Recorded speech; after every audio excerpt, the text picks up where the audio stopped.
नमस्ते।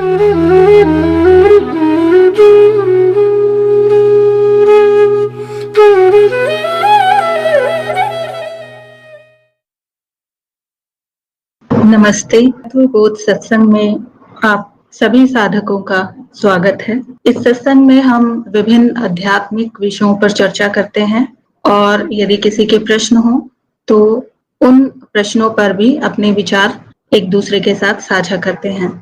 यदि किसी साधक का कोई प्रश्न है या किसी भी विषय पर कोई विचार व्यक्त करना चाहते हैं तो कृपया आप बोलकर या लिखकर प्रकट कर सकते हैं। आज के सत्संग का आरंभ हम आए हुए 3 प्रश्नों से करेंगे। इसमें पहला प्रश्न है, क्या प्रेम सभी समस्याओं का समाधान है? जब प्रेम शब्द की बात की जाती है तो सभी धर्मों में प्रेम को बहुत ही महत्वपूर्ण बताया गया है। सभी धर्मों का सार प्रेम बताया गया है। लेकिन ये शब्द क्या सही अर्थों में समाज में समझा गया है? ये जानने से पहले क्या प्रेम सभी समस्याओं का समाधान हो सकता है, ये जान लेना बहुत आवश्यक है कि वास्तव में प्रेम है क्या। कोई भी अज्ञानी व्यक्ति यदि प्रेम को गलत अर्थों में समझ रहा है तो हो सकता है वो उस अर्थ के अनुरूप ही इस बात को ले और कोई भी समाधान इस बात का निकाले। तो ये बहुत महत्वपूर्ण है कि वास्तव में प्रेम है क्या, ये जाना जाए। समाज में अज्ञान की स्थिति को यदि हम देखें तो शायद ही अपवाद स्वरूप आपको कोई एक व्यक्ति ऐसा मिले जो प्रेम को सही अर्थों में समझता हो। प्रेम को सही अर्थों में समझने की क्षमता एक व्यक्ति में तभी आ सकती है जब उसे स्वयं का ज्ञान हो, आत्मज्ञान हो। प्रेम, क्योंकि आत्मज्ञान होने पर ये समझ में आता है कि वास्तव में दूसरा कोई नहीं है। एक ही तत्व से प्रकट हर एक जीव है, हर एक वस्तु है। जो कुछ भी प्रकट है वो एक का ही विभिन्न रूपों में विभक्त होकर प्रकटीकरण है। ऐसी स्थिति में एक व्यक्ति दूसरे व्यक्ति को स्वयं से पृथक नहीं समझता है, अलग नहीं समझता है। और जब एक व्यक्ति दूसरे व्यक्ति को अलग नहीं मानता है तो वहां पर उसके लिए प्रेम की अभिव्यक्ति या प्रेम की भावना का उत्पन्न होना, इसका प्रश्न भी नहीं उठता है। क्योंकि जिस प्रकार से व्यक्ति स्वयं को सबसे महत्वपूर्ण मानता है, वरीयता देता है, और दूसरे व्यक्ति को भी वो स्वयं ही मान रहा है, अपना ही रूप मान रहा है, ये सही स्थिति है प्रेम की। और कह भी सकते हैं कि प्रेम एक स्तर पर हम ये कह सकते हैं कि प्रेम सभी समस्याओं का समाधान है। लेकिन इसको हम थोड़ा सा और विश्लेषण करके देखेंगे। इस शब्द को सही अर्थों में, जैसा कि अभी मैंने बताया, वही व्यक्ति जान सकता है जिसमें ये आत्मबोध हो गया है कि सभी मेरे ही रूप हैं, सभी एक ही तत्व से प्रकट विभिन्न रूप हैं। लेकिन समाज में एक अज्ञानी व्यक्ति के समक्ष ऐसी बात यदि कही जाती है तो गलत अर्थों में इसको समझा जा सकता है। और धर्म में भी जब इस बात को कहा गया है, इसको गलत अर्थों में ही समझा गया है अज्ञानियों के द्वारा। समाज में प्रेम को केवल शारीरिक आकर्षण और स्त्री पुरुष के बीच के संबंध तक ही सीमित कर दिया गया है। कुछ थोड़े बहुत व्यक्ति होंगे जो थोड़ा विचार करते होंगे, वो इसको थोड़ा और एक संतान का अपने माता पिता के साथ जो संबंध है उसमें प्रेम की अभिव्यक्ति को वो समझ पाते होंगे, या दूसरे संबंधों में भी, मित्रों के बीच और दूसरे संबंधों में भी इस शब्द को इस्तेमाल करते होंगे। लेकिन वास्तव में यदि आप गहन विश्लेषण करें समाज में संबंधों का, सभी संबंध निर्भरता पर आधारित हैं। हर एक संबंध में परस्पर निर्भरता के कारण ही ऐसा प्रतीत होता है कि दो व्यक्तियों के बीच प्रेम है। यदि वो परस्पर निर्भरता का कारण वहां पर समाप्त कर दिया जाए, एक दूसरे की आवश्यकता की पूर्ति वहां पर होनी बंद हो जाए, किसी भी प्रकार की आवश्यकता हो, वहां पर प्रेम नहीं रहता है। समाज में बहुत तरह के आप सभी के अनुभव रहे होंगे, आप अपने आसपास लोगों में देखते होंगे, अपने जीवन में भी आप लोगों ने ये बात अनुभव की होगी। संबंधों में जहां भी प्रेम की बात आती है वहां पर इस तरह का प्रेम आपको कहीं नहीं देखने को मिलेगा जहां पर निर्भरता ना होते हुए भी एक दूसरे के लिए पूर्ण समर्पण है, एक दूसरे के लिए प्रेम है। तो प्रेम का सही अर्थ समझे बिना ऐसा कहना कि प्रेम सभी समस्याओं का समाधान है, ये सही नहीं है। एक और जहाँ पर श्री कृष्ण और गोपियों के प्रेम के बीच जब बात आती है, एक ज्ञानी व्यक्ति ही समझ सकता है वहां पर उस प्रेम का तत्व क्या है, उस प्रेम का अर्थ क्या है। लेकिन अज्ञानियों के समाज में उस प्रेम को भी अपने जीवन में व्यभिचार की तरह उतारा गया है। अपने व्यभिचारी व्यवहार को सही ठहराने के लिए वो इस तरह के दृष्टांतों का प्रयोग करते हैं या इन शब्दों का प्रयोग करते हैं। वास्तव में ऐसे व्यक्ति का स्वयं का स्वार्थ और स्वयं की मोह या निर्भरता दूसरे व्यक्ति पर, उससे प्रेरित होकर ही एक व्यक्ति इस शब्द का सहारा लेता है। वास्तव में प्रेम होता नहीं है, एक दूसरे पर निर्भरता ही होती है। यहाँ तक कि प्रेम के बारे में जब हम बात करते हैं, सबसे शुद्ध रूप प्रेम का संसार में कहा जाता है, देखने को मिलता है, वो एक माँ का अपनी संतान के प्रति होता है। लेकिन वास्तव में आप देखिए, माता और उसकी संतान के बीच का संबंध भी कहीं ना कहीं निर्भरता ही उसका आधार होता है। एक माँ का अपनी संतान के प्रति प्रेम, उस संतान के प्रति उसकी सुरक्षा के कारण एक चित्त वृत्ति भी हम कह सकते हैं होती है, और संतान की निर्भरता तो होती ही है। जहाँ से उसको भोजन मिल रहा है, भावनात्मक सुरक्षा मिल रही है, तो उस बच्चे का अपनी माता के प्रति सहज मोह होना या प्रेम होना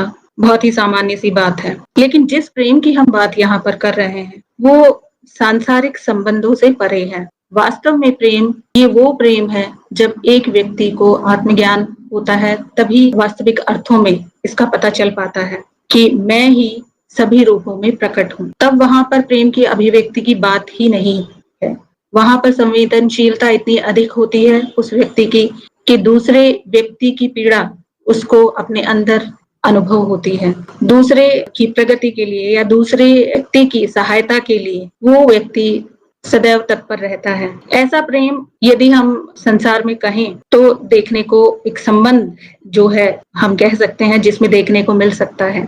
आत्मज्ञान होने के बाद ही, क्योंकि हम यहाँ पर जानते हैं इस प्रेम को एक व्यक्ति समझ पाने में सक्षम होता है, और बाकी सारी सांसारिक संबंधों में क्योंकि निर्भरता ही आधार होती है संबंधों का, तो इन सभी संबंधों में एक संबंध जो कहा जा सकता है कि प्रेम पर आधारित है, वो है गुरु और शिष्य का संबंध। एक गुरु पूर्ण रूप से अपने शिष्य की प्रगति के लिए समर्पित होता है। वो अपने शिष्य को यदि उसके साथ कटुता से भी व्यवहार करता है, कुछ कटु वचन भी बोलता है, तब भी वहां उस गुरु का प्रेम ही होता है। शिष्य की प्रगति के लिए ही उसके वो कटु वचन होते हैं। लेकिन बाहरी रूप से भले ही वो प्रेम व्यक्त ना किया गया हो, परंतु वही एक संबंध ऐसा है जिसको हम पूर्ण रूप से विशुद्ध रूप कह सकते हैं। प्रेम का वास्तविक रूप प्रेम का कहा जा सकता है। अब मुख्य प्रश्न यहाँ पर जो है कि समस्याओं का समाधान हो सकता है या नहीं। तो शुरू में जैसे मैंने कहा, हाँ हो सकता है, प्रेम ही सभी समस्याओं का समाधान हो सकता है। लेकिन ये तभी संभव है जब सभी व्यक्तियों को आत्मज्ञान हो गया हो, क्योंकि समाज में अधिकतर जनसंख्या यदि अज्ञानियों की है और एक व्यक्ति उनमें ज्ञानी है, तो बाकी व्यक्तियों में वो कुछ सीमा तक अज्ञान के नाश करने में सहायक तो हो सकता है। वो बाकी सभी लोगों के लिए प्रेम पूर्वक अपने मन में भाव उस व्यक्ति के हो सकता है, लेकिन समाज में जो समस्याएं हैं उनका समाधान करने में वो व्यक्ति या उस व्यक्ति का स्वभाव या उस व्यक्ति की प्रेम की जो वृत्ति है वो समाधान लाने में सहायक नहीं हो सकती। और यहाँ पर समाधान करने की जो बात हो रही है, तो समाधान करने के लिए जो पूछा गया है उसके पीछे संसार में जो अज्ञान दिखता है एक व्यक्ति को, या कहीं चित्त की ऊपरी परत की वृत्ति को निचली परत की कुछ वृत्तियां जो हैं अज्ञान पूर्ण लगती हैं, उनको ठीक करने, उनका समाधान करने के लिए ये बात आती है। तो यहाँ पर भी समाधान देखिए नहीं हो सकता। माया में अज्ञान सदैव रहेगा, कम या अधिक वो हो सकता है, लेकिन सभी समस्याओं का समाधान प्रेम के द्वारा हो सकता है। ये इस बात पर भी निर्भर करता है कि किस तरह की परिस्थितियां हैं या किस व्यक्ति के साथ व्यवहार है, या पूरे समाज की समस्याओं की बात हो रही है तो वहां तो और भी कठिन है। तो एक व्यक्ति यदि स्वयं में ही अपनी प्रगति के लिए यदि अग्रसर होता है तो समाज में बहुत सारी समस्याओं के समाधान में थोड़ा बहुत उसका योगदान कह सकते हैं हो सकता है। हर व्यक्ति इसी तरह से सोचकर स्वयं को जानने का प्रयास यदि करता है तो कुछ सीमा तक समस्याओं का समाधान भी हो सकता है। लेकिन आत्मज्ञान होने के बाद एक व्यक्ति बाकी सभी व्यक्तियों के अज्ञान को दूर कर दे, ऐसा नहीं हो सकता। ऐसा करने का प्रयास सदा से गुरुजनों ने किया है, लेकिन संपूर्ण रूप से सभी समस्याओं यानी संपूर्ण माया में परिवर्तन एक साथ ला पाना बहुत कठिन है। और पिछले कुछ शताब्दियों में जो घटनाओं के वृत्तांत हम जानते हैं, हमने पढ़े हैं, उनके आधार पर हम ये बात कह सकते हैं। अज्ञान वैसा का वैसा है, पहले की अपेक्षा बढ़ा ही है, समस्याएं बढ़ी हैं और कितने ही ज्ञानी जन यहाँ पर आए हैं जिन्होंने प्रेम के सही अर्थ को समझाने का प्रयास किया है, लेकिन बहुत ही कम संख्या में ऐसे लोग हुए जो इस बात को समझ पाए और आगे इसको प्रसारित कर पाए। एंटी का कहना है जब तक दो हैं तब तक प्रेम नहीं है। बिल्कुल सही बात है। दो की विभक्ति जब है वहां पर प्रेम नहीं है। जब व्यक्ति जान जाता है कि मैं ही हूँ और एक के ही सभी रूप हैं, वही प्रेम है, दूसरा कोई नहीं है, तब दूसरे व्यक्ति जो प्रतीत हो रहे हैं उनकी पीड़ा भी उसे अपनी पीड़ा जैसी लगती है, उनका सुख भी अपना सुख लगता है, वहां दूसरा होता ही नहीं है और यही प्रेम है। बाबा का कहना है हम ऐसा क्या करें कि ब्रह्मचर्य का पालन आसानी से कर पाएं। अब यहाँ पर ब्रह्मचर्य अर्थ का इस शब्द का अर्थ जानना महत्वपूर्ण है। ब्रह्मचर्य बहुत अर्थों में इस्तेमाल किया जाता है। योग मार्ग में ब्रह्मचर्य का पालन करने के लिए कहा जाता है। वहां पर कुछ साधनाओं में कहा जाता है ब्रह्मचर्य यदि एक साधक उसका पालन करता है कुछ वर्षों तक तो वो अध्यात्म में अच्छी प्रगति कर सकता है। परंतु मेरे अनुसार मुझे जो समझ आता है, ब्रह्मचर्य का अर्थ ब्रह्म के समान आचरण या ब्रह्म की चर्या, और ये तभी हो सकता है जब एक व्यक्ति को आत्मज्ञान होता है, तब उसका व्यवहार इस प्रकार का हो जाता है, उसमें जो निम्न स्तर की निचली परतों की वृत्तियां होती हैं वो शांत हो जाती हैं, संतुलित रहती हैं और वहां पर पालन करने की आवश्यकता नहीं पड़ती, वो स्वयं होता है। और ब्रह्मचर्य के पालन से यदि आपका तात्पर्य जो कि आमतौर पर लिया जाता है कि काम वासना को नियंत्रित रखना, तो योग मार्ग में ये बताया जाता होगा, इसके कुछ उपाय गुरुजन बताते होंगे, कहा जाता होगा, निर्देश दिया जाता होगा। परंतु ये चित्त वृत्ति है, चित्त की बहुत ही महत्वपूर्ण वृत्ति है, इसको बलपूर्वक रोकना, मुझे लगता है इसका नुकसान अधिक होता होगा उस जीव पर। और कई साधक ऐसे होते हैं, ब्रह्मचर्य की जो पालन की बात आती है वो गुरुजनों द्वारा उनके व्यवहार को देखकर शिष्य उसी तरह से व्यवहार करने का प्रयास करते हैं।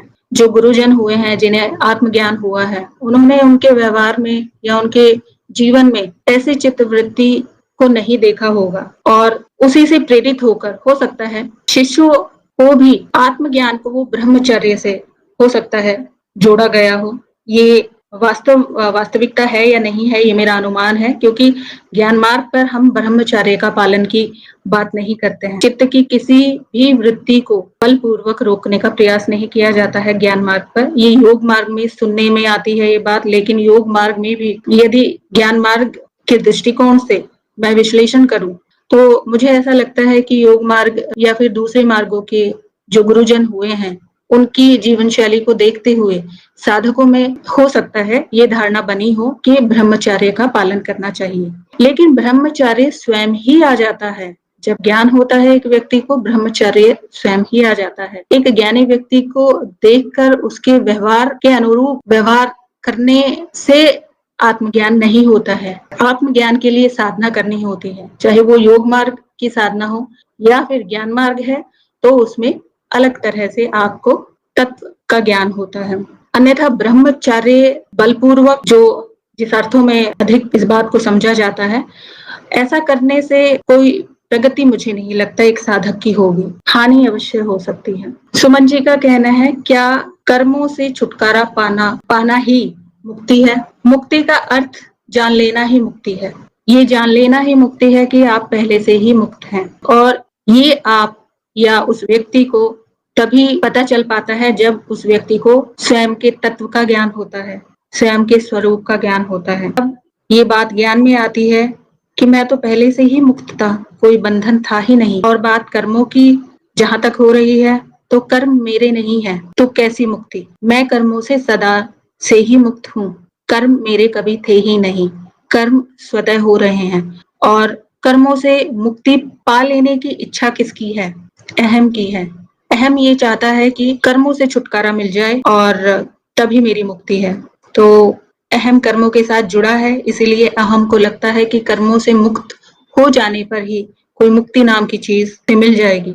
पर वास्तविकता ये है, अहम ही नहीं रहता है जब आपको स्वयं के तत्व का ज्ञान होता है, वहां पर अहम नहीं रहता है। और तभी आपको पता चल पाता है कि वास्तव में कर्म मेरे नहीं है, कर्म स्वतः हो रहे हैं और आप अपनी मुक्त अवस्था में स्थिति को प्राप्त करते हैं। वहां ना तो आप कर्मों को नियंत्रित करने का प्रयास करते हैं, ना ही कर्ता भाव वहां पर रहता है। बस यही पता चलता है कि आप पहले से ही मुक्त थे।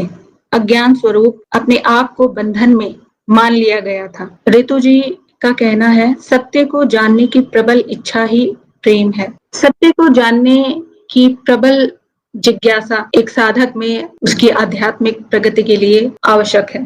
प्रेम, जैसे कि हमने कहा, प्रबल इच्छा प्रेम नहीं है। प्रेम ये जान लेना है कि दूसरा कोई नहीं है, मेरे ही स्वरूप है, मैं ही हूँ, या एक ही तत्व है, उसी तत्व के विभिन्न रूप हैं और मैं भी उसी की एक अभिव्यक्ति हूँ। यही जान लेना प्रेम है। तब वहां पर दूसरा नहीं होता है, स्वतः प्रेम भाव रहता है दूसरे व्यक्तियों के लिए। दूसरी अभिव्यक्तियां जो हैं, कहीं हम चित्त की अभिव्यक्तियां हैं, वो भिन्न प्रतीत नहीं होती हैं। जबकि सत्य को जानने की जो इच्छा है, वो एक चित्त वृत्ति है, चित्त की बहुत ही उच्च वृत्ति है। चित्त की निचली परतों में अलग अलग तरह की वृत्तियां चलती रहती हैं, रक्षण, भक्षण, प्रजनन, बहुत तरह की, ये निम्न स्तर की वृत्तियां हैं। लेकिन एक जीव में जब विकास होता है, तब उसमें ये इच्छा जागृत होती है, सत्य को जानने की प्रबल इच्छा जागृत होती है।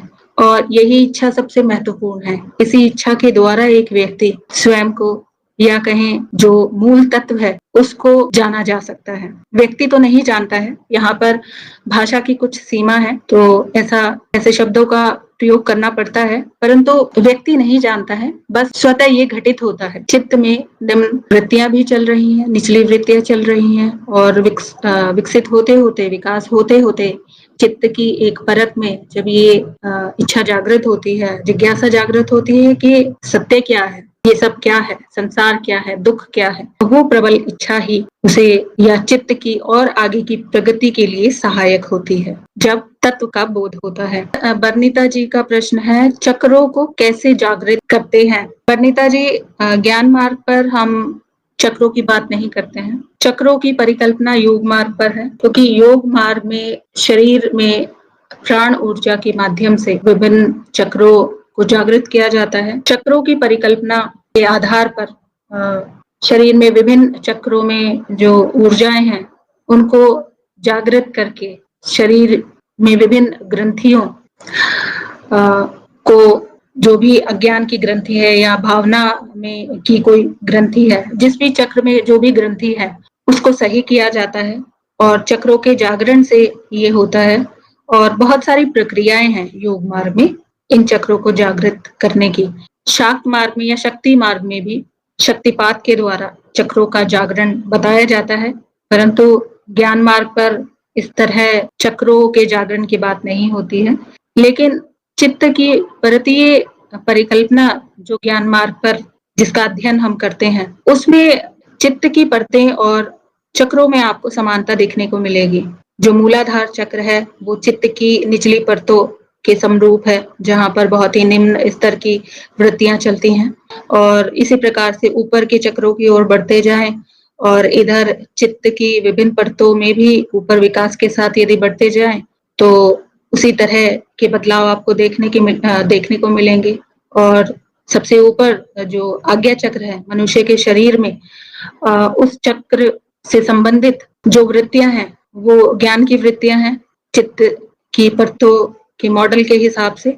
और चक्रों के हिसाब से जो आज्ञा चक्र है, आज्ञा चक्र के जागृत होने पर ही योग मार्ग में जैसा बताया जाता है कि एक व्यक्ति को आत्मज्ञान होता है। तो दोनों में तुलना की जा सकती है, लेकिन इनको जागृत कैसे किया जाता है वो योग मार्ग के कोई गुरु आपको बता सकते हैं या शाक्त मार्ग के गुरु आपको बता सकते हैं। यहाँ पर सीधी सी बात होती है, ज्ञान मार्ग पर बुद्धि यदि एक विशेष स्तर तक विकसित हो चुकी है तो सीधा ज्ञान दे दिया जाता है। उस व्यक्ति को बता दिया जाता है कि उसका अज्ञान क्या क्या है, उसने क्या क्या मिथ्या अवधारणाएं इकट्ठी की हुई हैं, और उस अज्ञान के छूटते ही केवल जो मूल तत्व है वही बचता है। और ऐसा देखने में भी आता है, कई साधकों में ये परिवर्तन दिखते हैं। चक्रों का जागरण ज्ञान मार्ग में भी होता है। ज्ञान होने पर कुछ अशुद्धियां यदि विभिन्न चक्रों में हैं तो वो अशुद्धियां प्रकट होने लगती हैं। ऐसा चक्रों के जागरण होने पर ही होता है, जहां भी जो भी ग्रंथि है वो प्रकट हो जाती हैं। भरणिता जी का आगे कहना है कि हम ज्ञान मार्ग से जानना चाहते हैं। जी आप जान सकते हैं, आप त्रिज्ञान कार्यक्रम में भाग ले सकते हैं, या मुख्य कार्यक्रम जो है ज्ञान मार्ग का, ज्ञान दीक्षा कार्यक्रम, उसमें भाग लेकर आप खाता खोल सकते हैं और कार्यक्रम में भाग लेकर क्रम से आगे बढ़ सकते हैं। हमने पिछले सत्संग में भी इस विषय में बात की थी और सत्संग में लिंक भी आपको उपलब्ध कराया गया था। विभिन्न शिक्षकों की सूची उसमें दी गई थी। वहां से जो भी शिक्षक आपको सही लगते हैं उनसे आप संपर्क कर सकते हैं, यदि आप त्रिज्ञान कार्यक्रम करना चाहते हैं पहले, और यदि आप सीधा ज्ञान मार्ग दीक्षा कार्यक्रम में अपने आप को नामांकित करना चाहते हैं तो आप सीधा वहां पर खाता खोलकर भाग ले सकते हैं कार्यक्रम में। अब हमारा दूसरा प्रश्न है, आसक्ति क्या है? यहाँ रितु जी का आसक्ति के विषय में, जगत और भौतिक वस्तुओं से मोह होना आसक्ति है। बिल्कुल सही कहा है आपने। आसक्ति किसी भी व्यक्ति या वस्तु के प्रति निर्भरता होना आसक्ति है। एक व्यक्ति बहुत सारी वस्तुओं पर अपने जीवन काल में और व्यक्तियों पर अपने आप को निर्भर कर लेता है, और उसकी निर्भरता उत्तरजीविता के दृष्टिकोण से देखी जाए तो सही भी है। निर्भरता होती क्यों है? और आसक्ति पहले हम समझ लेते हैं कि आसक्ति एक ऐसी वृत्ति है जीव में जहां पर वो व्यक्ति दूसरी कुछ वस्तुओं या व्यक्तियों के प्रति बहुत अधिक निर्भर हो जाता है, और उन वस्तुओं या व्यक्तियों से दूर होना उस व्यक्ति को दुख या पीड़ा पहुंचाता है। उसे असहज महसूस होता है, वो नहीं चाहता कि वो वस्तुएं या व्यक्ति उससे दूर हो, और यही आसक्ति है। संबंधों में आसक्ति यदि देखी जाए व्यक्ति में अधिक होती है, और ये आसक्ति इस हद तक होती है कि एक व्यक्ति का, किसी संबंधी का बिछड़ जाना, दूर हो जाना कई बार असहनीय होता है एक व्यक्ति के लिए। आसक्ति इतनी अधिक होती है। या कहें मोह, जैसे ऋतु जी ने यहाँ पर मोह शब्द का इस्तेमाल किया है, मोह भी कह सकते हैं हम। इतना अधिक मोह होता है कि दूसरे व्यक्ति का बिछड़ना या दूर हो जाना असहनीय हो जाता है ऐसे व्यक्ति के लिए। किसी संबंधी की मृत्यु के समय आपने देखा होगा किस तरह ऐसे व्यवहार लोग करते हैं, कितना दर्द और कितनी पीड़ा देखने को मिलती है वहां पर। और इसको जोड़ दिया जाता है प्रेम से। फिर से वही मैं बात कहूंगी, आसक्ति को प्रेम समझ लिया जाता है। एक व्यक्ति जहां पर निर्भर है, वो व्यक्ति से अगर वो संबंधी छूट रहा है तो वहां पर निर्भरता ही उसका कारण है, जो उसके दुख का कारण है, वो प्रेम नहीं है। तो मोह ही आसक्ति है। और जब व्यक्ति ये जान लेता है कि एक ही तत्व है, उसी के सभी स्वरूप है और मृत्यु होती ही नहीं है, जब उसने प्रेम को ही जान लिया है, जब उसने ये जान लिया है कि एक ही तत्व के सभी स्वरूप हैं, शरीर मिथ्या है, सब कुछ मिथ्या है, तब आसक्ति का प्रश्न ही नहीं उठता है। किसी व्यक्ति से बिछड़ना, इस बात का कोई प्रश्न ही नहीं उठता है। तो एक सामान्य व्यक्ति की यदि बात करें तो उसका जीवन आसक्ति के इर्द गिर्द ही बुना हुआ है। यदि उसके जीवन से में ये थोड़ी सी संभावना भी प्रतीत होती है, वास्तविक रूप से कोई वस्तु उससे अभी उसके जीवन से नहीं निकाली गई है, या कोई व्यक्ति नहीं निकाला गया है, केवल संभावना के रूप में ही यदि वो बात कही जाती है कि उसकी संपत्ति उससे छीन ली जाती है, उसका घर उससे छीन लिया जाता है, या फिर उसकी बहुत महंगी गाड़ी उससे छीनने की संभावना बन रही है, उसी संभावना मात्र से ही वो व्यक्ति बहुत अधिक विचलित हो जाता है। और इसी से पता चलता है कि कितनी अधिक आसक्ति लिए हुए एक आम व्यक्ति होता है। तीसरा प्रश्न है, क्या एक आत्मज्ञानी व्यक्ति के लिए संसार में जीना कठिन हो जाता है? इसमें दो तरह की बातें हो सकती हैं। एक व्यक्ति जिसको आत्मज्ञान हो गया है, पहली बात फिर से मैं यहाँ कहना चाहूंगी, व्यक्ति को आत्मज्ञान नहीं होता है, लेकिन व्यवहारिकता के लिए ये कहा जाता है व्यक्ति जब आत्मज्ञानी एक व्यक्ति है, जहाँ पर ये ज्ञान प्रकट हो गया है, वो व्यक्ति का जीवन अब अज्ञानियों के बीच रहते हुए क्या सरल होगा? तो दोनों तरह की बातें हैं। ऋतु जी का कहना है नहीं, बल्कि आसान हो जाता है। हाँ, दोनों तरह की ही बातें हैं। आसान इसलिए हो जाता है क्योंकि अब उसमें प्रेम है, उसमें आसक्ति नहीं है, उस व्यक्ति को किसी से बिछड़ने का कोई दुख नहीं होगा, कोई मोह नहीं होगा। उसे पता है जो कुछ हो रहा है स्वतः हो रहा है, जो कुछ हो रहा है पूर्व निर्धारित है, और उस व्यक्ति की स्वयं की या कहें उस व्यक्ति में जो चित्त वृत्तियां प्रकट हैं, ऊपरी परत के चेतना के विकास होने के कारण उन पर नियंत्रण आ जाता है, तो आसान हो जाता है, ऐसा कह सकते हैं। इसका एक दृष्टिकोण ये भी है, एक रूप ये भी है कि जब आत्मज्ञान प्रकट होता है एक व्यक्ति में, तो उसमें ये सारे गुणों का विकास होता है। अहम भाव नष्ट हो जाता है, वहाँ बस जितना आवश्यक है उतना रहता है, और स्पष्टवादी होता है व्यक्ति, कम बोलने वाला होता है, वो अज्ञानियों के बीच उठना बैठना पसंद नहीं करता है। तो यदि एक ज्ञानी व्यक्ति को समाज से बहुत अधिक बातचीत करने का अवसर नहीं मिलता है, या वहाँ सम्मिलित होने की कोई संभावना नहीं होती, तब ये ठीक है, वो व्यक्ति अपने आप में अपने आनंद में स्थित रहता है। लेकिन एक व्यक्ति घर परिवार में है, परिवार में बाकी लोग भी हैं, और घर के काम भी करने होते हैं, बाहर समाज में आचार व्यवहार भी करना होता है, बाहर जाकर कार्य भी करने होते हैं, तो वहां पर बाकी समाज के द्वारा व्यक्तित्व में आए हुए बदलाव को कई बार स्वीकार नहीं किया जाता है। वो व्यक्ति तो अपने साक्षी भाव में रहकर सारे कार्य कर सकता है, लेकिन ऐसा भी होता है कि समाज द्वारा, क्योंकि अधिक संख्या अज्ञानियों की है समाज में, कहीं भी आप जाएं, कार्य क्षेत्र में किसी भी आप जाकर देखें, अज्ञानियों की ही भीड़ आपको देखने को मिलेगी। ऐसे लोगों के बीच बिल्कुल विपरीत गुणों के साथ एक व्यक्ति अगर है, वो व्यक्ति अपने आप में तो आनंद भाव में है, साक्षी भाव में है, लेकिन दूसरे अज्ञानियों के लिए वो एक खतरे की तरह उनको लगता है कि ये व्यक्ति बहुत अलग रहता है, या किसी से बोलता नहीं है, या बहुत ही सत्य को बोलने वाला है, छल कपट नहीं है, लालच नहीं है।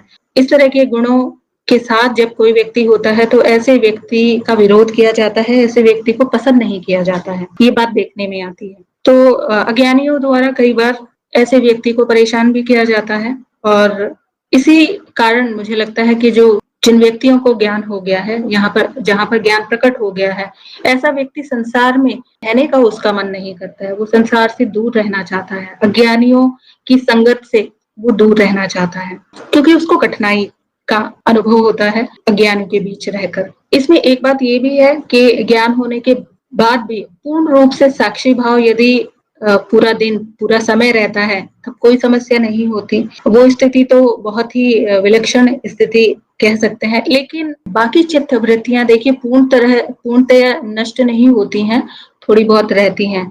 और बाहर की परिस्थितियां कैसी हैं, कैसे व्यक्तियों के साथ आप व्यवहार करते हैं, उसके आधार पर चित्त वृत्तियां जो है उनकी प्रतिक्रिया भी होती है, क्योंकि पूर्ण रूप से नष्ट नहीं होती हैं चित्त वृत्तियां, उन पर नियंत्रण अवश्य ही आ जाता है।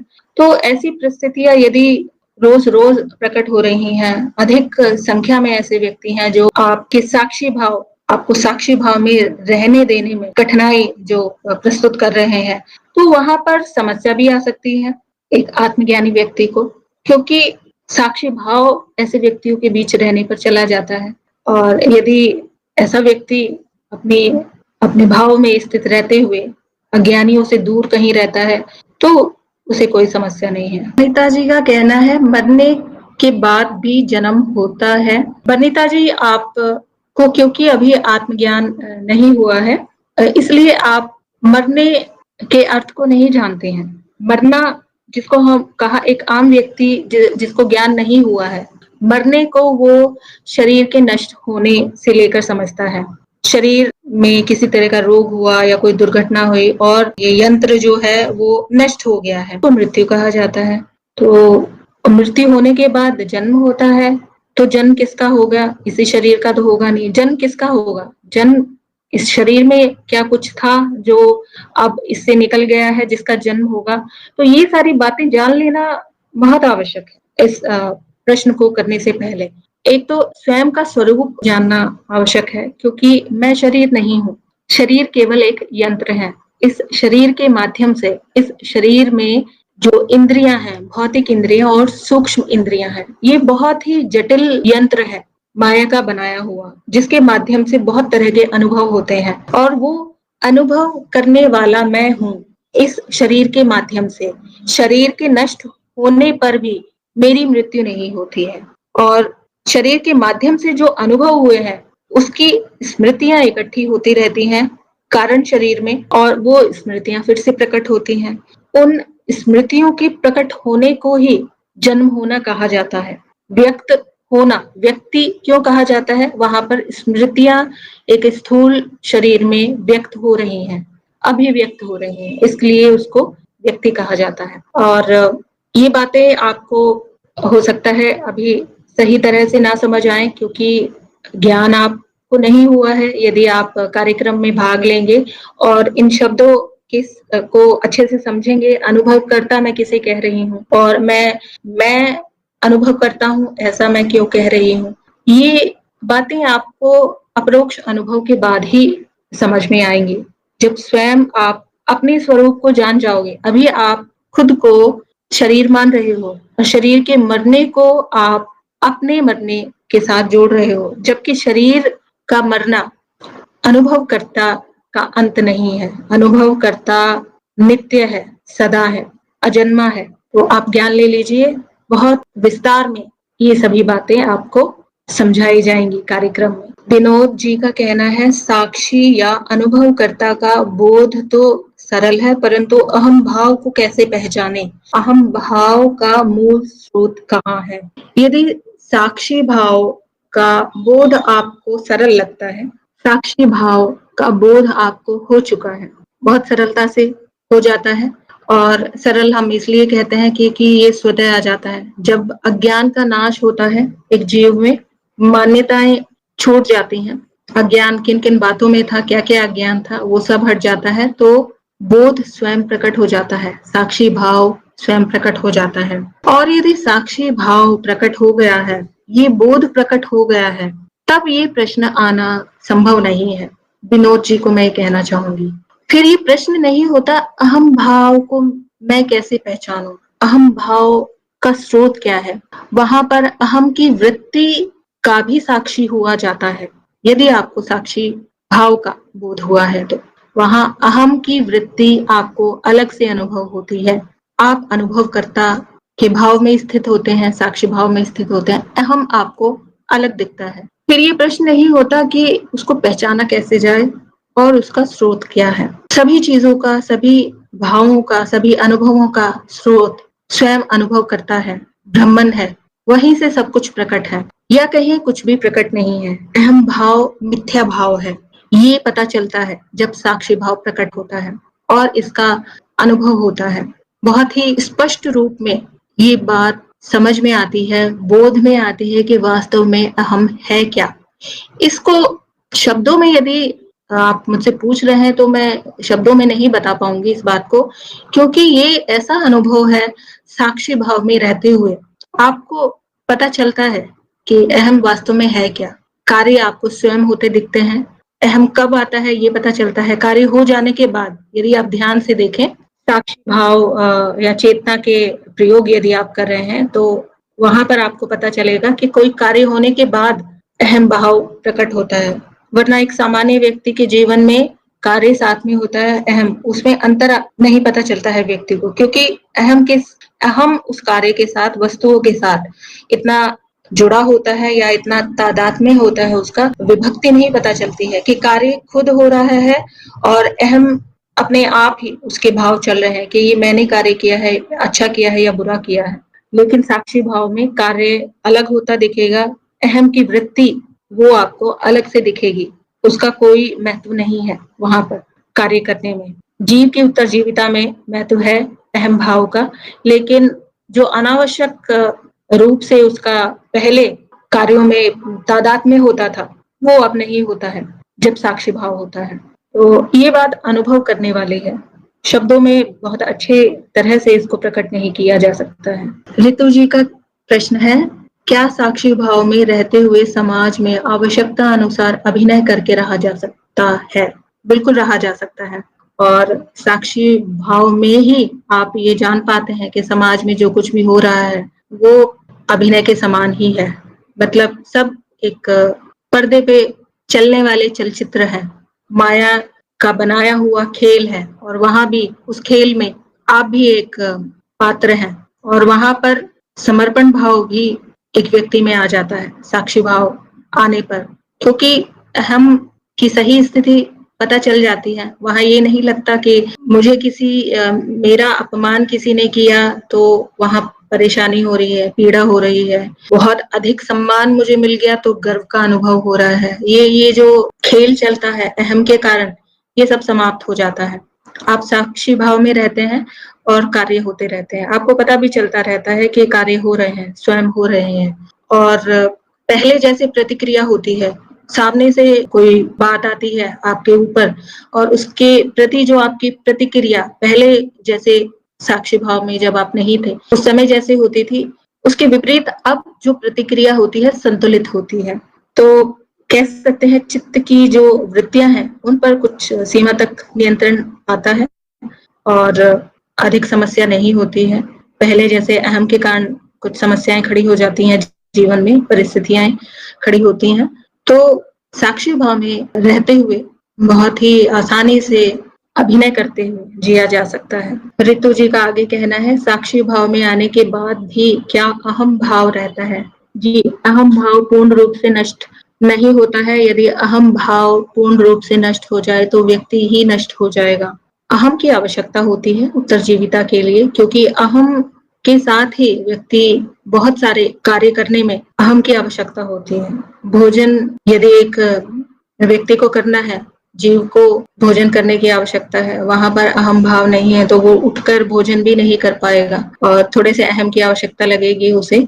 और एक व्यक्ति को यदि किसी चीज से खतरा है, कोई ऐसी आशंका है कि वहां उसको नुकसान हो सकता है, तो स्वयं के बचाव के लिए वहां पर अहम भाव की आवश्यकता है। उत्तरजीविता के लिए अहम बहुत आवश्यक है, लेकिन अनावश्यक जो अहम की वृत्ति है वो दुख का कारण बनती है। वरना अहम की वृत्ति बहुत ही लाभकारी वृत्ति है। माया में जो कुछ भी प्रकट है वो अनावश्यक नहीं है, बहुत ही जटिल और बहुत ही विचित्र प्रकार की कह सकते हैं। माया में जो जीव है और जगत में जो कुछ भी प्रकट है बहुत ही विलक्षण है, अपने आप में हर एक व्यक्ति और वस्तु की उपयोगिता है, लेकिन अनावश्यक रूप से अहम की वृत्ति जब चलती है वो दुख का कारण बनती है। तो साक्षी भाव रहने पर अहम को नष्ट नहीं करना होता है, अहम केवल उतना रह जाता है जितना उसकी आवश्यकता है। अनावश्यक अहम की वृत्ति कम हो जाती है। जैसे एक व्यक्ति को बहुत अधिक क्रोध आता है, छोटी छोटी बातों पर क्रोध आता है, वो अधिक अहम भाव के कारण होता है, और यदि साक्षी भाव है तो वो वृत्ति फिर कम हो जाएगी, क्योंकि अहम भाव वहां पर जितना आवश्यक है उतना ही कार्य करेगा। क्रोध की वृत्ति चाहे किसी के अपमान करने से क्रोध आ रहा है, या किसी वस्तु के नुकसान होने से क्रोध आ रहा है, या किसी भी कारण से क्रोध की भावना आ रही है, उसके पीछे अत्यधिक अहम की वृत्ति का होना है। और साक्षी भाव आ गया है, इसका अर्थ ही ये है कि चेतना की ऊपरी परत में विकास हो चुका है, चित्त की परत विकसित हो चुकी है, वहां पर ये ज्ञान हो चुका है उस व्यक्ति में कि कोई लाभ हानि नहीं है, कोई मान अपमान नहीं है, तो वहां पर अहम की वृत्ति अनावश्यक रूप से नहीं चलती है, परंतु पूर्ण रूप से अहम भाव नष्ट नहीं होता है। अहम नहीं होना चाहिए, तो ये स्वतः होता है। साक्षी भाव आने पर स्वतः ये अपने आप ही होता है, क्योंकि आप बस वहां पर देख रहे होते हैं, अनुभव कर रहे होते हैं, जो कुछ होना होता है फिर अपने आप ही होता है। क्रोध क्या है ये भी आपको पता चलता है, बाकी वृत्तियां क्या है ये भी आपको पता चलती है, क्यों है, किस कारण से उठ रही हैं। हमें ना ये पेड़ पौधों को देखने से हमें कभी कभी रोना आता है, पता नहीं क्यों। हम बहुत 10-15 मिनट बहुत जोर से रोते हैं। ये हमें ना 1 साल से हो रहा है।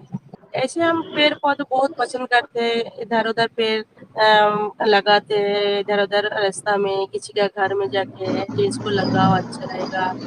ये हमें छोटा सी आदत थी, लेकिन पेड़ पौधों को देखने से हम जैसे मतलब रोना आ जाता है। ये क्यों आते हैं मुझे नहीं। जी, बरनीता जी, भावनात्मक वृत्ति आप में बहुत अधिक है। यदि पेड़ पौधों को देखकर आपको रोना आ रहा है, इससे एक बात तो ये पता चलती है, आपकी जो अनाहत चक्र कह सकते हैं या भावना की परत है, उसमें कोई ग्रंथि है। पेड़ पौधों से लगाव होने में कोई बुराई नहीं है। प्रकृति के प्रति बहुत से व्यक्तियों में लगाव होता है, और जैसे बाकी जीवों के प्रति लगाव होता है बहुत से व्यक्तियों में, तो पेड़ पौधों में भी जीवन का अनुभव होता है। देखकर वो अपने जैसे ही जीवित प्राणियों से प्रतीत होते हैं। और वहां पर आपको रोना क्यों आ रहा है, रोने का भाव वहां पर क्यों उत्पन्न हो रहा है, इसका कारण कुछ और हो सकता है। और भावना की जो परत है वहां पर ग्रंथि हो सकती है। मैं इतना ही बता सकती हूँ। बिल्कुल स्पष्ट रूप से इसका क्या कारण है, इसके विषय में मैं अधिक नहीं बता पाऊंगी, लेकिन इतना ही पता चलता है। ओ एक दिन हम ये 10-15 दिन पहले ऐसे हम जा रहे हैं काम पे, तो गांव में जाते, हम सिटी में रहते कलकत्ता जो जाते हैं, तो बहुत पेड़ पौधे तो हम हर रोज देखते हैं। तो ये 10-15 दिन पहले मेरे को ऐसे याद आया, जे अगर जब हम लोग मर जाते हैं तो हम देखते छोटा सा देखते जे किसी को काट के, किसी पेड़ को काट के उसको शमशान में जला देते हैं।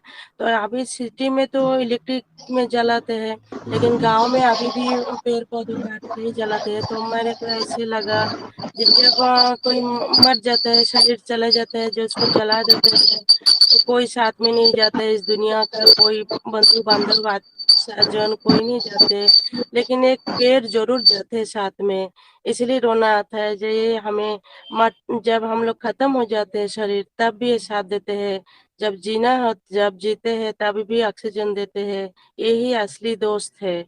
ये खाना देते हैं, पानी का बंदोबस्त यही नहीं करते हैं। अगर पेड़ नहीं रहता तो हमारा तो पानी भी नहीं रहेगा, भूकंप आ जाएगा, ऐसा सोचते हैं। जे ऐसा लगता है जे प्रतिबिंब, जे एक हम चलते हैं, हमारा प्रतिबिंब जो छाया है वो पीछे चलते हैं, जैसे पेड़ पौधों को भी ऐसे फील होता है जो वो भी प्रतिबिंब की तरह साथ में चलते हैं। कितना मतलब स्तब्ध रहते हैं, चुप रहते हैं, कुछ हम मारो काटो कुछ बोलते नहीं, फिर भी ये हम लोगों का सब कुछ देने के लिए खड़ा है। और जब शरीर जाते हैं, शरीर के साथ एक पेड़ चला जाए, इसीलिए रोना। जी, आपकी संवेदनशीलता बहुत अधिक मुझे लगती है। पेड़ पौधों को देखकर आनंद तो सभी को आता है। फूलों को खिला हुआ देखकर, हरियाली देखकर सबका मन प्रसन्न हो जाता है। मुझे भी पेड़ पौधों से बहुत लगाव है, बहुत अच्छा लगता है पेड़ पौधों की देखभाल करना, लेकिन उनको देखकर रोना आना, आप बहुत अधिक संवेदनशील हैं पेड़ पौधों को लेकर, और बहुत अच्छी सोच है यदि आप इतनी मार्मिकता से पेड़ पौधों को लेकर इनके विषय में सोचती हैं। और इसमें कुछ गलत भी नहीं है जो बात आप कह रही हैं। पेड़ पौधे कितना कुछ हमें देते हैं। प्रकृति में पेड़ पौधों से कितना कुछ मनुष्यों को मिलता है, और मनुष्यों का जो व्यवहार है प्रकृति के प्रति या विशेषकर पेड़ पौधों के प्रति, वो बहुत ही गलत व्यवहार है। और यदि आप इसको समस्या की तरह देख रहे हैं, पेड़ पौधों से प्रेम होना अच्छी बात है, लेकिन रोने वाली जो वृत्ति है, ये ग्रंथि, फिर से मैं कहूंगी कि भावना की कोई ग्रंथि है, भावनात्मक जो वृत्ति है आपकी, वहां पर कोई ग्रंथि हो सकती है जो आप पेड़ पौधों के साथ जोड़कर उसको देख रहे हैं। तो आप कार्यक्रम कर लीजिए, और जो भी ग्रंथि है, जो भी शुद्धिकरण होना है चित्त का, वो स्वतः वहां पर हो जाएगा। और आपको हर एक वस्तु जो जगत में प्रकट है उसके स्वरूप के बारे में विस्तार से बताया जाएगा। चित्त की परतों का जो मॉडल है उसमें वनस्पतिक चित्त के अंतर्गत जितने भी पेड़ पौधे हैं वो चित्त की एक परत ही है। वो और व्यक्ति या दूसरी स्थूल वस्तुएं अलग नहीं है, बल्कि जो कुछ भी प्रकट है वो चित्त ही है, वो मुझसे अलग नहीं है, मेरा ही रूप है। सभी एक ही से प्रकट हुआ ये संसार है और इसको आप भावनात्मक रूप में अनुभव कर रहे हैं। इतना भावनात्मक रूप में अनुभव कर रहे हैं कि आपको रोना आता है। तो रोना यहाँ पर सही नहीं है। ये ज्ञान हो जाना कि सब एक ही तत्व का प्रकट रूप है, ये ज्ञान होने पर आनंद होना चाहिए, वहां पर दुख नहीं होना चाहिए। तो आप ज्ञान ले लीजिए और उससे आपको और अच्छी तरह से इस बात को समझने में सहायता मिलेगी। नम्रता जी का कहना है, साक्षी भाव ऐसे लग रहा है एक्टिंग कर रहे हैं, साक्षी होने की अंदर से साक्षी नहीं है। अच्छा, ठीक है, आपको ऐसा लगता है कि साक्षी भाव है, लेकिन साक्षी भाव होने की एक्टिंग हो रही है, अंदर से नहीं है। तो हो सकता है आप एक्टिंग ही वहां पर हो रही है उस व्यक्ति में। तो जब वास्तव में साक्षी भाव होगा तब आपको लगेगा नहीं कि ये एक्टिंग हो रही है, वो एक अलग ही अनुभव होगा, अपने होने का अनुभव अलग ही होगा। वहां सब कुछ व्यवस्थित रूप से आपको समझ में आएगा, चित्त के बाकी अनुभवों को आप बहुत अच्छे से समझ पाओगे। जो कार्य हो रहे हैं वो कैसे हो रहे हैं ये आप समझ पाओगे, उनके अनुभव होंगे। कई बार ऐसे भी होता है, चित्त वृत्ति होती है किसी बात के बारे में, वो अधिक सुनता है, बार बार सुनता है, तो उसको दोहराने लगता है। चित्त की वृत्ति है कि वैसा ही अनुभव वो प्रकट करने का प्रयास करता है। ये योग मार्ग में मैंने देखा है, दूसरे साधनाओं में भी देखा है। अक्सर गुरुजन शिष्यों को ये कहते हैं कि जब उन्हें कोई आध्यात्मिक अनुभव होता है तो वो किसी और साधक के साथ साझा ना करें, क्योंकि आध्यात्मिक अनुभवों के प्रति साधकों में जो होड़ होती है या जो आकर्षण है वो बहुत अधिक होता है।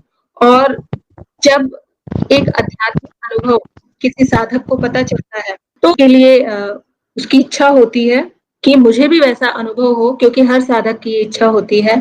साधक को लगता है कि आध्यात्मिक प्रगति का जो मापदंड है वो ऐसे कुछ अनुभव होना ही है, तो चित्त वैसे अनुभव गढ़ भी लेता है। ये मेरा स्वयं का अनुभव है। ज्ञान मार्ग पर आने से पहले मुझे कुछ अनुभव हुए और उस समय पर क्योंकि अहम की वृत्ति का स्पष्ट रूप से ज्ञान नहीं था, तो मुझे मेरे ही अनुभव लगते थे। लेकिन वास्तव में जब कुछ समय के आने के बाद, ज्ञान प्रकट होने के बाद और चित्त के विषय में इतने विस्तार से जानने के बाद अब मैं उन अनुभवों का विश्लेषण करती हूँ तो वो चित्त के द्वारा घड़े गए अनुभव ही थे। तो ये चित्त की आदत होती है या वृत्ति होती है कि वो जैसा सुनता है। आपने साक्षी भाव के बारे में बहुत बार बार सुन रहे हो, तो हो सकता है चित्त इस तरह का कोई अनुभव बना ले जहां पर, और वहां पर आपको ये भी पता चल रहा है कि नहीं यहाँ पर एक्टिंग हो रही है साक्षी भाव की। सही है, ऐसा हो सकता है। साक्षी है, मेहनत करनी पड़ती है देखने के लिए। नम्रता जी का आगे और कहना है, पहले प्रकृति दिखती है, बाद में साक्षी भाव आता है। यहाँ पर पहले और बाद की बात नहीं होती, साक्षी भाव प्रकट होते ही आपको अपने वास्तविक स्वरूप का ज्ञान होता है कि मैं को समझ रहा था, शरीर को या दूसरी वस्तुओं व्यक्तियों के साथ जो मेरा तादात्म्य था, मैं का जो भाव था वो बिल्कुल ही बदल जाता है। मैं वास्तव में क्या हूँ ये पता चलता है और उसमें स्थिति का पता चलता है और अपने होने का ज्ञान होता है। अनुभवकर्ता को का ज्ञान वहां पर होता है। साक्षी भाव की जो परिभाषा ज्ञान मार्ग पर गुरुजी ने दी है उसके अनुसार साक्षी भाव अनुभवकर्ता का ज्ञान है, यानी स्वयं के होने का ज्ञान है, स्वयं की स्थिति में होना है। और पहले आता है बाद में आता है, इसके बारे में नहीं कहा जा सकता, अपने आप ही ये प्रकट हो जाता है। कई बार कोई स्थिति ऐसी होती है कि आप सोच भी नहीं रहे होते हो कि साक्षी भाव है या नहीं है, और वहां पर कोई प्रतिक्रिया होने को होती है जो कि अनावश्यक है और तुरंत साक्षी भाव वहां पर आ जाता है और वो प्रतिक्रिया होने से रह जाती है। इस तरह से होता है। या कह सकते हैं यदि कोई गलत कुछ प्रतिक्रिया जो पहले साक्षी भाव नहीं है, पहले हुआ करती थी, अब वो साक्षी भाव होने पर वो प्रतिक्रिया नहीं होती है, वहां पर नियंत्रण आ जाता है। ऋतु जी का कहना है, मैं भी छोटी छोटी बातों पर बहुत भावुक हो जाती थी, रोने लग जाती थी, लेकिन ज्ञान मार्ग में आने पर मुझ में बहुत बदलाव आया है। आज भी सब कुछ वैसा ही है, तो क्या जीवन के प्रति मेरी सोच बदल गई है? ज्ञान मार्ग में आने के बाद आपके चित्त में विकास हुआ है, इतना कह सकते हैं।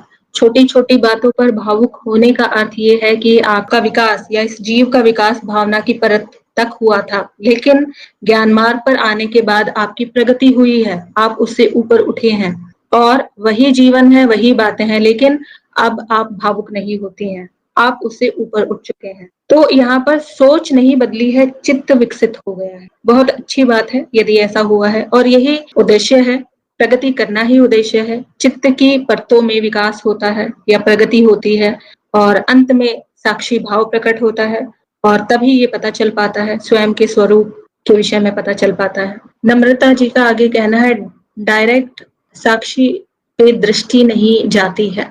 दृष्टि डालने वाला यहाँ कोई नहीं है। देखिए, साक्षी भाव ऐसा नहीं है कि आप कहीं दृष्टि डालें और साक्षी भाव आ गया है।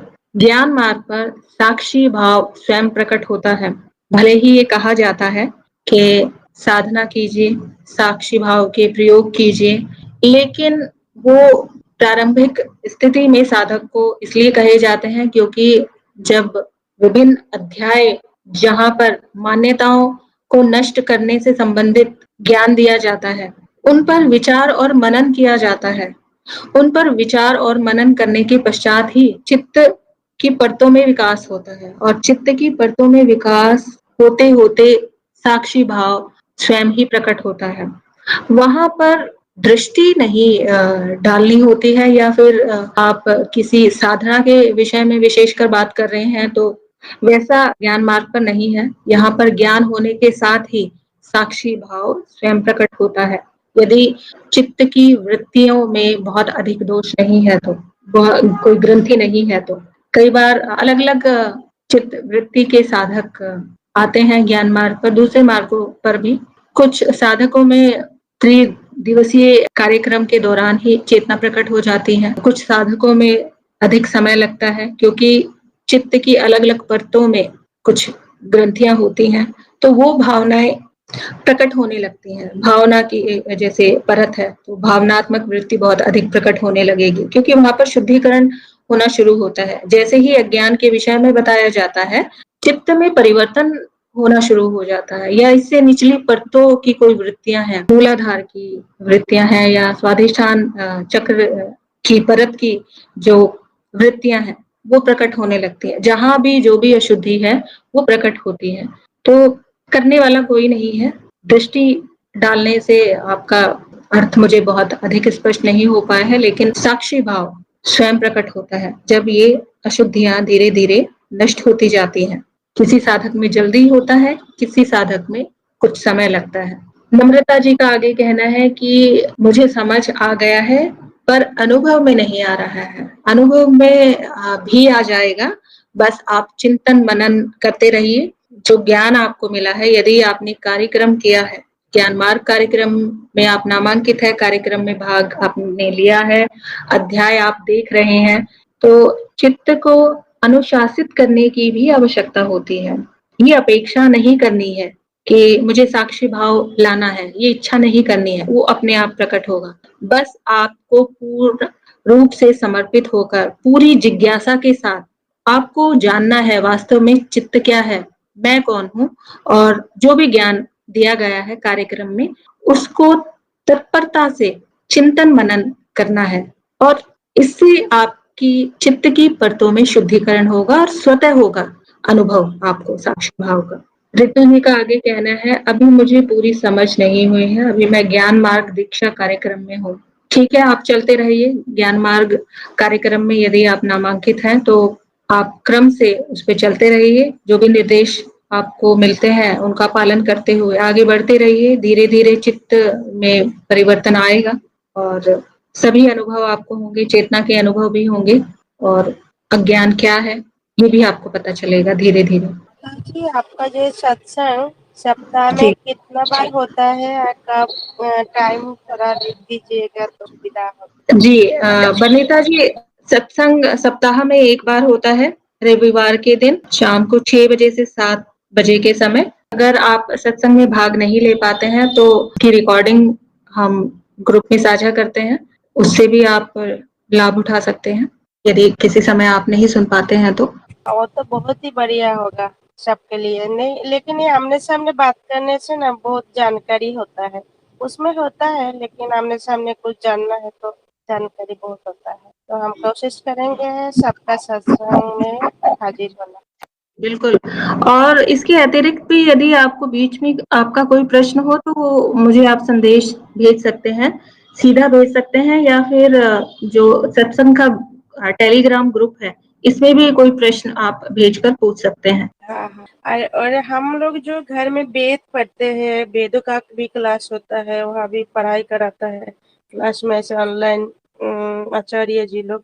हमने वो वेदों में जो अर्थ समझा गया, और आप लोगों का जो बात है एक ही हो रहा, इसलिए हमें अच्छा लगता है लोगों का सत्संग। हाँ जी जी, ज्ञान मार्ग तो बहुत सीधा ज्ञान है, सीधा मार्ग है और बहुत ही स्पष्ट शब्दों में यहाँ बताया गया है। वेदों को पढ़कर ज्ञान नहीं होता है, भले ही वो शाब्दिक रूप से समझ आता हो, लेकिन अनुभव नहीं होता है। वेदों में पढ़े हुए ज्ञान से अनुभव नहीं होता है। जिस प्रकार यहाँ पर आप यदि कार्यक्रम में है, क्रमबद्ध रूप से आप चलते हो, जो निर्देश दिए गए हैं गुरु जी द्वारा उनका पालन करते हुए चलते हो, क्योंकि एक विशेष तरीके से कार्यक्रम बनाया गया है। इसके पीछे गुरुजी द्वारा अलग-अलग वीडियोस जो उनका क्रम है और लिखने की जो एक व्यवस्था की गई है उसमें, उससे ही चित्त का बहुत अनुशासन होता है और उससे बातें समझ में आती हैं, पता चलता है और बहुत ही स्पष्ट शब्दों में वो बातें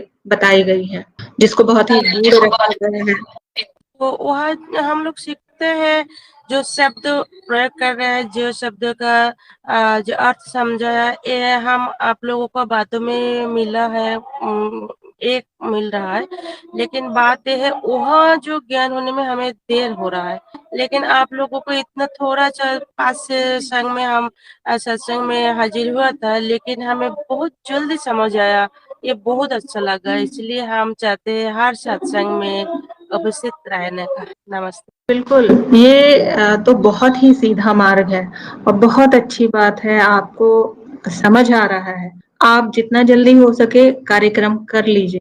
यदि आपको आनंद आ रहा है, आपको पता चल रहा है कि यही मेरा मार्ग है, मुझे समझ आ रहा है, तो आप कार्यक्रम में भाग ले लीजिए, कार्यक्रम कर लीजिए और भी जितने भी संशय हैं, सारे प्रश्नों का अंत हो जाएगा।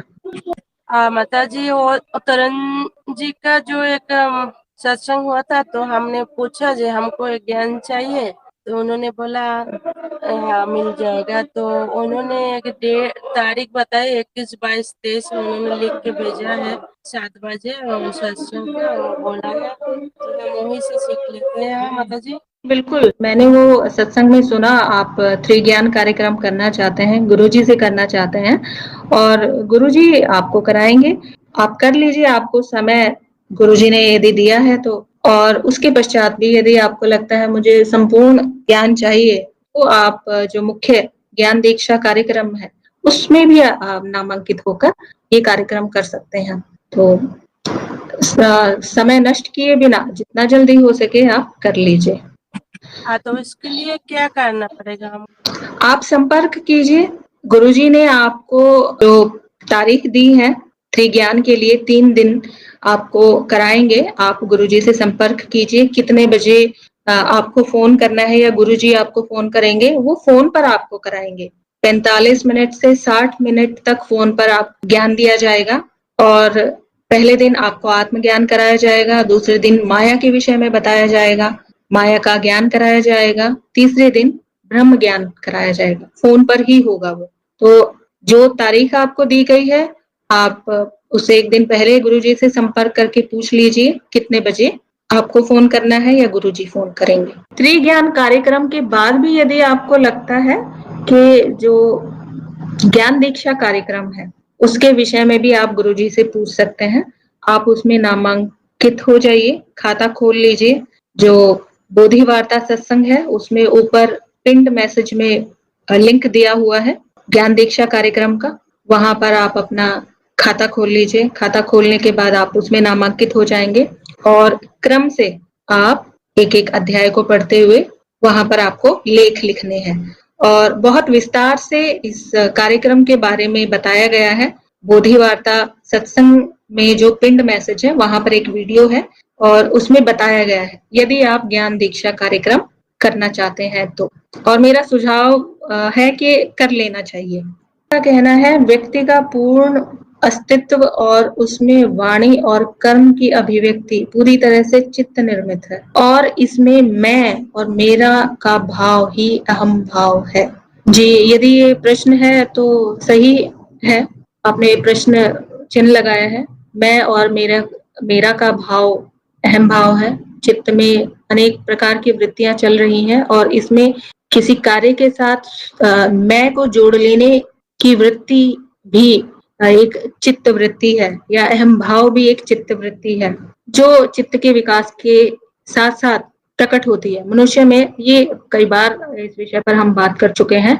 अहम भाव जो है जीवों के विकास क्रम को यदि आप देखें, निम्न जो जीव है अहम भाव की वृत्ति सभी जीवों में समान रूप से नहीं है। विकास के साथ साथ ये वृत्ति भी विकसित हुई है और मनुष्य में सबसे अधिक देखने को मिलती है और कह सकते हैं चित्त की एक परत ही है जो विकास के साथ प्रकट हुई है। और चित्त निर्मित आप कह सकते हैं, चित्त कुछ निर्मित नहीं कर रहा है। चित्त में वास्तव में ये स्वतः चित्त की प्रक्रियाएं हैं, वृत्त में चलने वाली प्रक्रियाएं हैं। तो अहम भाव भी चित्त की एक वृत्ति ही है। आज का सत्संग हम यहीं समाप्त करेंगे। सत्संग से जुड़ने के लिए आप सभी साधकों का धन्यवाद।